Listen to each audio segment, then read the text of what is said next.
नमस्कार, मैं मुकेश चावला स्वागत करता हूं आपका मेरे चैनल पे। आज आपसे बात करूंगा नजरिए के बारे में, कैसे आपका बेहतर नजरिया आपकी लाइफ के अंदर और बेहतर रिजल्ट दे सकता है। राजस्थान में एक विद्वान पंडित जी थे जो अपने गांव से दूर मंदिर के अंदर पूजा करने जाया करते थे और उनके गांव से मंदिर का जो रास्ता है वो एक जंगल से होते हुए निकलता था।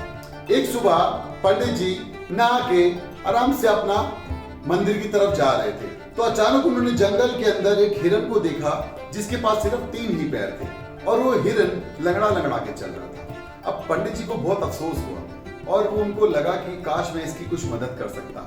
इतने में पंडित जी की नजर दूर पे गई जहां एक शेर उस हिरन की तरफ आ रहा था। अब पंडित जी ने जहां वहां देख के जो उनके पास छोटा वाला पेड़ था वो उस पेड़ पे जैसे तैसे चढ़ के बैठ गए और भगवान से प्रार्थना करने लगे कि भगवान शेर इस हिरन को ना देखे, नहीं तो शेर इस हिरन को खा जाएगा। अद्भुत बात यह थी वो शेर जैसे उस हिरन के पास आया वो अपने मुंह के अंदर कुछ फल की टहनियां लेके आया था जो उसने हिरन के पास रखी और शेर वहां से मुड़ के चला गया। अब पंडित जी देख के हैरान हो गए। वो कह रहे शेर तो हिरन का शिकार करता है, आज तो चमत्कार हो गया, ऐसे कैसे एक शेर हिरन की मदद करने आया।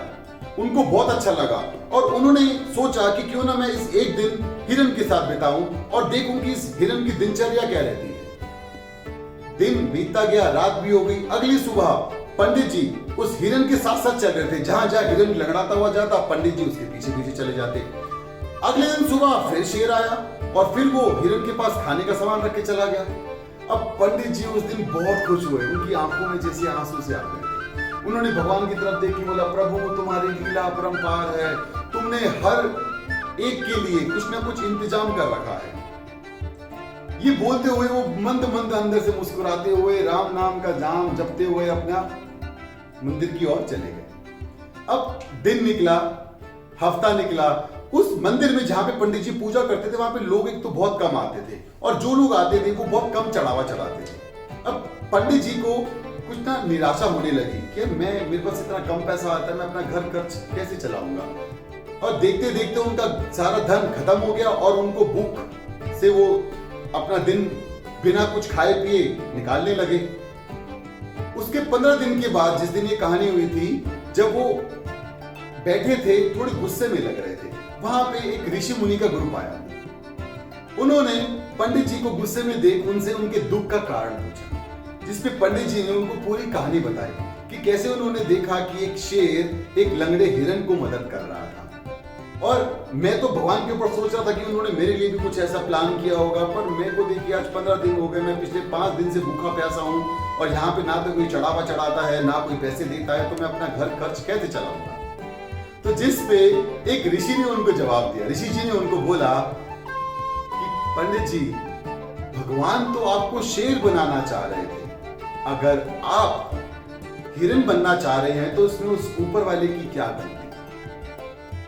और 2 मिनट के लिए वो पंडित जी मौन हो गए और उन्होंने अपने अंतर मन से पूछा कि मैं शेर भी तो बन सकता था,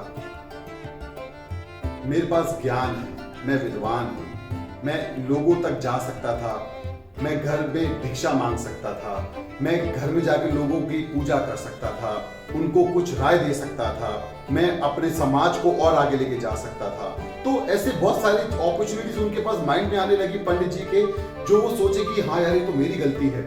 और उन्होंने भगवान से भी माफी मांगी और जो सामने ऋषि और मुनि जी खड़े थे उनसे भी माफी मांगी और अगले दिन से वो अपना जीवन बहुत अच्छा व्यतीत करने लगे। अब यहाँ पे मेरा आप लोगों से क्वेश्चन है, जैसे उन पंडित जी के साथ एक घटना घटी, ऐसे हमारे साथ ना जाने लाइफ में कितनी घटना घटती है और हम अक्सर अपने आप को शेर की जगह लंगड़ा हिरन समझ लेते हैं। हमें लगता है कि वो सिचुएशन हमारे लिए गलत हुई है, हम लोगों को ब्लेम करना चालू कर देते हैं। हम गवर्नमेंट को ब्लेम करते हैं, हम अपनी कंपनी को ब्लेम करते हैं, हम अपने परिवार को, अपनी अपब्रिंगिंग को, हमारी स्टडीज को, हमारी एजुकेशन सिस्टम को, अपने दोस्तों को, अपने लाइफ पार्टनर्स को, अपने भाई को, अपने एम्प्लॉइज को और ना जाने किस किस तरीके से हम सबको ब्लेम करना चालू करते हैं, बट हम खुद को कभी कुछ नहीं बोलते, ना हम खुद के बारे में कुछ ऐसा सोचते हैं। आज मैं आप लोगों को चाहता हूं कि आप एक बार जरा धैर्य से बिल्कुल शांत मन से सोचें कि ना जाने ऐसे कितने इंसिडेंट हमारी लाइफ के अंदर हुए होंगे जहां पे हमने अपने आप को शेर बनना नहीं चाहा, हमने अपने आप को लंगड़ा हिरन बना लिया। तो अगली बार आपके साथ जो भी इंसिडेंस होता है उसको गौर से देखिएगा, क्योंकि ऊपर वाला तो आपको हमेशा शेर बनाना चाहता है। आप लंगड़ा हिरन दोबारा मत बनना। उम्मीद करता हूं आपको ये कहानी अच्छी लगी होगी और आप नजरिया अपना और बेहतर करेंगे आगे से हर सिचुएशन के लिए, और हर सिचुएशन में कुछ पॉजिटिव ढूंढेंगे, क्योंकि जो भी हमारी लाइफ के अंदर होता है वो अच्छे के लिए होता है।